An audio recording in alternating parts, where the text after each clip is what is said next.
தி Chennai silks ஆடி sale தூத்துக்குடியில் ஜூலை 12 முதல் கோலாகல ஆரம்பம். தமிழ்நாட்டில் 4.1 கோடி இளைஞர்களுக்கு வந்து திறன் மேம்பாட்டு பயிற்சி, விவசாயிகளை வந்து இயற்கை விவசாயத்தை நோக்கி நகர்த்துறோம், டிஜிட்டல் மயமாக்குறோம் விவசாயத்தை அப்படின்னு சொல்றதெல்லாம் வந்து சும்மா கவர்ச்சியான அறிவிப்புக்காக சொல்றதால நடைமுறையில் அதெல்லாம் சாத்தியப்படுத்துவாங்கன்னு நினைக்கிறீங்க? வரும் எல்லாமே ஒரே ஒரு இரவுல எல்லாம் மாறிவிடாது. இப்போ யூபிஐ ஃபார் எக்ஸாம்பிள், நம்ம வந்து யூபிஐ பேமெண்ட்ஸ் வந்து ஐந்து ஆறு ஆண்டுகளுக்கு முன்னாடி வந்தது. இப்போ வந்து உலகமே நம்மளுடைய மாடல் அவங்க எடுத்துக்கிறாங்க. நிறைய நாடுகளில் வந்து நம்மளுடைய அந்த ரூபே மாடல் அங்கே போயிருக்கு, யூபிஐ சிஸ்டம். அதனால ஒரு புதிய ஒரு சிஸ்டம் வரும்போது அது டைம் எடுக்கும், பட் அது இம்ப்ளிமெண்ட் ஆகிடும். இப்போ யூபிஐ பொறுத்த அளவில் 5 ரூபாய்க்கு கூட யூபிஐ பேமெண்ட்லாம் எடுத்துக்கிறாங்க. ஆன்லைன் அந்த நம்ம ஃபோன்பே எல்லாம் எடுத்துக்கிறது அதெல்லாம் பார்க்குறோம். அதனால நிச்சயமாக திட்டங்கள் இம்ப்ளிமெண்ட் ஆகி அதற்கு பலன்கள் கொடுக்க சில காலம் எடுக்கும். பட் நிச்சயமாக டிஜிட்டல் இந்தியா அப்படிங்கிறது நடந்து கொண்டு தான் இருக்கு. அதுல எந்த விதமான ஒரு மாற்றம் இருக்காது. அதற்கு ஒன்றும் வாய்ப்புகள் நிறையவே இருக்கு. அந்த அடிப்படையில் பார்க்கும்போது இது நடக்கும். டிஜிட்டல் அப்படிங்கிறது ஒரு நல்ல திட்டமாக தான் இருக்கும். சரி, அதே நேரத்தில் வந்து அனைவருக்கும் வீடு அப்படின்ற திட்டத்தில் வந்து 2.2 லட்சம் கோடி ரூபா வந்து அது ஒதுக்கீடு செய்யப்பட்டிருக்காங்க. ஸோ அதை எந்த அளவுக்கு இம்பார்ட்டன்ஸ் பார்க்குறீங்க, அதோட இம்பாக்ட் எப்படி இருக்குன்னு பார்க்குறீங்க?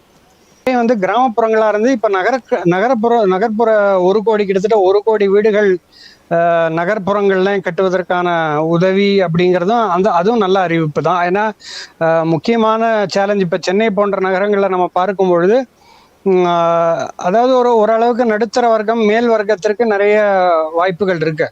பட் கடைநிலை கீழே போகும்போது அவர்களுக்கு வாய்ப்புகள் குறைவு. இங்கே வந்து வீடு வாங்குவது, சென்னையில் வீடு வாங்குவது அப்படிங்கிறது ஒரு கனவாகவே இருந்துவிடும். பல அந்த கீழ்நிலையில் இருக்கக்கூடிய அந்த அடுத்தடுத்த கட்டத்தில் இருக்கிறவங்களுக்கு. ஸோ இது போன்றவர்களுக்கு சென்னை நகரத்தில் வீடுகள் கிடைப்பது அப்படிங்கிறது நிச்சயமாக ஒரு நல் வாய்ப்பாக அமையும். அதை எந்த அளவுக்கு இம்ப்ளிமெண்ட் பண்ண போது, அது மாநிலங்கள் எப்படி அதை வந்து எடுத்துக்கொள்ள போகிறார்கள் என்பதை பார்க்க வேண்டும். பட் நல்ல திட்டம் தான். ஏன்னா வந்து ஏற்கனவே சொன்ன மாதிரி பெருநகரங்களுக்கு வந்து நடுத்தர வர்க்கம், அதற்கு மேலே இருக்கக்கூடியவர்களுக்கு வீடு வாங்கும் சூழல் கண்டிப்பாக இருக்கு. அவர்கள் நினைத்தால் வாங்கி விடலாம். பட் கீழ் மட்டத்தில் கீழே இருக்கிறவங்களுக்கு அந்த வீடு கட்டுறது அப்படிங்கிறது ஒரு சேலஞ்சு தான். அதற்கு இது நல்ல ஒரு அறிவிப்பு. இதை வந்து சரியாக நம்ம நடைமுறைப்படுத்தினால் நிச்சயமாக இந்த அர்பன் ஹவுசிங் அப்படிங்கிறது நல்ல சக்சஸ்ஃபுல்லாக அமையும். தங்கம் வெள்ளி மீதான இறக்குமதி வரி வந்து 15% 6% குறைக்கப்பட்டிருக்கு. ஸோ இது தேவைன்னு நினைக்கிறீங்களா? இதோட ஆக்சுவல் பெனிஃபிட் வந்து எப்படி நமக்கு கிடைக்கும்? அதாவது இது தேவையில்லை ரெண்டுமே தான் என்னோட கருத்து. ஏன்னா வந்து தங்கம் நம்ம வந்து முழுக்க இறக்குமதி பண்றோம். 100% நம்மளுடைய பயன்பாட்டுக்கு நம்ம 100% இறக்குமதி பண்றோம் தங்கத்தை. அது வந்து பொருளாதாரத்துக்கு ஒரு தேவையற்ற நெருக்கடி. ஏன்னா நம்ம வந்து அது கூடுதல் டாலர் அதற்கு செலவு செய்து ஃபாரெக்ஸ்லேருந்து நம்ம கொடுக்கணும்.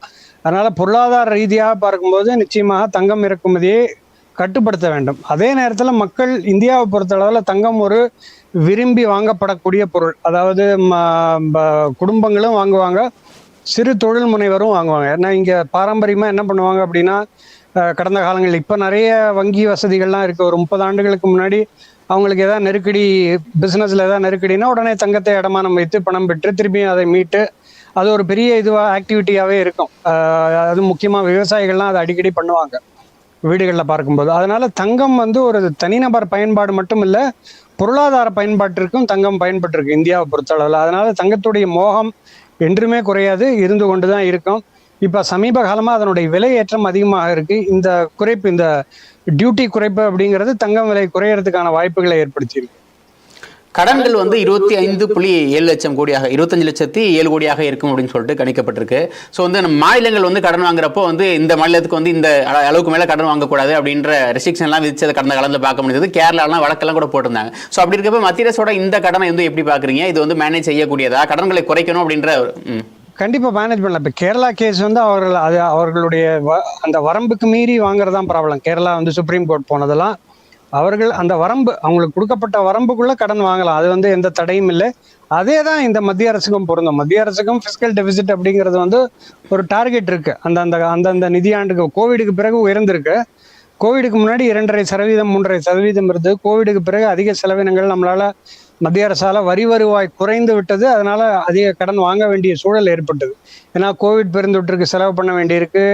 அந்த நேரத்தில் வரி வருவாய் வரல, நிறுவனங்கள் இயங்கலை, ஃபேக்ட்ரிஸ் இயங்கலை, தொழில்துறை முடக்கம் ஏற்பட்டதுனால வரக்கூடிய வருவாய் இல்லாதனால அதிக கடன் வாங்க வேண்டிய ஒரு சூழல் மத்திய அரசுக்கு ஏற்பட்டது.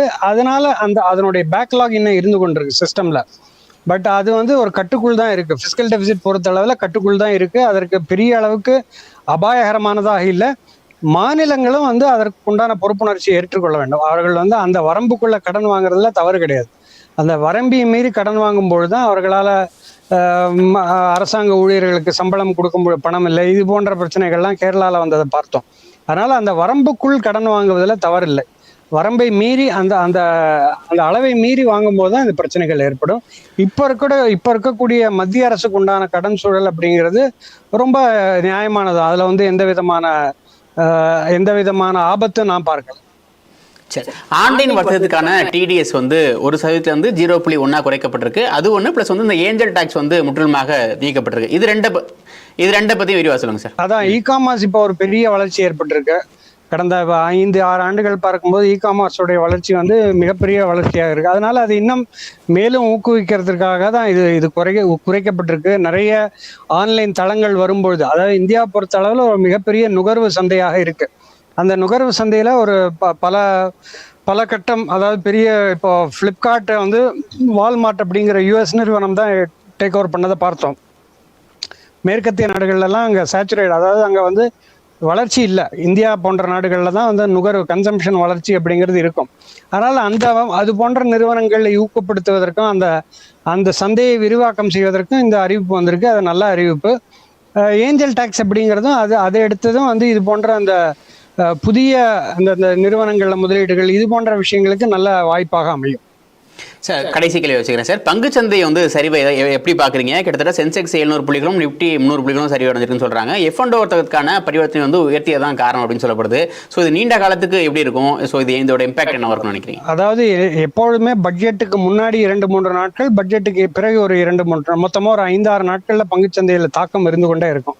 இப்போ நீங்கள் கடந்த 3 நாட்கள் பார்க்கும்போது கூட பட்ஜெட் ஓரளவுக்கு மார்க்கெட் வந்து அந்த ஏற்ற இறக்கம் இருந்து கொண்டே இருந்தது. ஏன்னா பட்ஜெட்டை நெருங்கும் போது மக்களுடைய அந்த மனோபாவம், முதலீட்டாளர்கள் மனோபாவம் வந்து ஒரு நெர்வஸ்னஸ் இருக்கும். இப்போ இன்னைக்கு வந்து ஷார்ட் டேர்ம் கேபிட்டல் கெயின்ஸ் உயர்த்தப்பட்டிருக்கு. F&Oவில் இருக்கக்கூடிய அந்த இதுவும் உயர்த்தப்பட்டிருக்கு. அதனால இம்மீடியட் ரியாக்ஷனாக பங்குச்சந்தை வீழ்ச்சி அடைந்ததை பார்த்தோம். பட் இது தொடர்ந்து நீடிக்கிறதுக்கான வாய்ப்புகள் இல்லை. அடுத்த 2-3 நாட்கள் இந்த ஒரு தள்ளாட்டம் இருக்கும், இந்த ஏற்ற இறக்கம்ங்கிறது இருக்கும். பங்குச்சந்தைகள் பொறுத்த அளவில் அன்றாட நிகழ்வுகள் எப்படி இருக்கோ அதை பொறுத்து தான் அந்த ஏற்ற இறக்கம் இருக்கும்.